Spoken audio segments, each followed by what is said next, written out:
Nous sommes sur le site du parc de Vincennes, à Wheel of Green, édition 2023, où on retrouve un groupe électro-hydrogène fabriqué par EODEV qui électrifie une zone qu'on appelle Playground, qui regroupe à la fois de l'alimentaire, une scène, les espaces techniques et encore des lumières.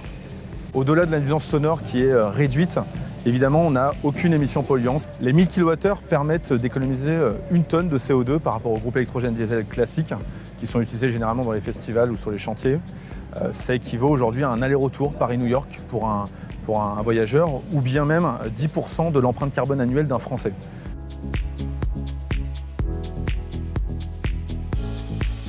Bonjour, je m'appelle Marianne Ocard et je suis responsable du développement durable pour le festival Wheel of Green.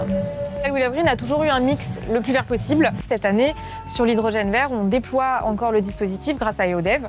Cette année, on augmente aussi la part du solaire dans le mix énergétique. L'année dernière, ça représentait à peu près 5-6%. Cette année, c'est 10% à peu près dans nos estimations. On teste aussi des packs batteries pour venir en secours du réseau qui alimente à 100% une de nos scènes musicales. On est vraiment proche de la neutralité avec un mix qui combine du coup solaire, réseau local et hydrogène vert. Notre objectif, c'est d'aller encore plus loin et peut-être de tendre à cette neutralité en enlevant les générateurs, enfin en tout cas en réduisant petit à petit leur utilisation, les générateurs à biocarburant. On ressent une demande croissante des festivalières et des festivaliers pour un événement plus vert. C'est clair, ça apparaît sur nos réseaux, ça apparaît dans les questionnaires qu'on envoie après nos festivals, enfin nos éditions.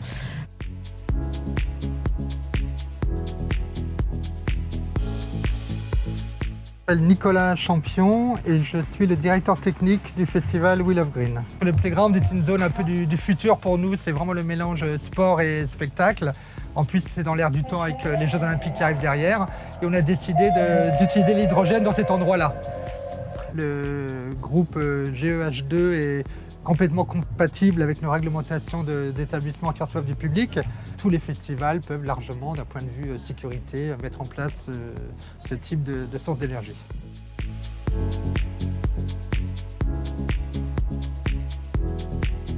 Revolt est dans la location de matériel d'éclairage, énergie et distribution électrique dans l'événementiel, le BTP et l'industrie. Revolt fournit le groupe à hydrogène et EODEV et également un système de photovoltaïque branché avec un stockage d'énergie. On constate effectivement une évolution croissante de ce type de demande de produits verts dans l'événementiel depuis plus de 2 ans. Alors aujourd'hui, Revolt a des demandes dans différents secteurs d'activité et notamment dans le déploiement d'antennes relais, mais également dans le bâtiment sur l'alimentation de base vie.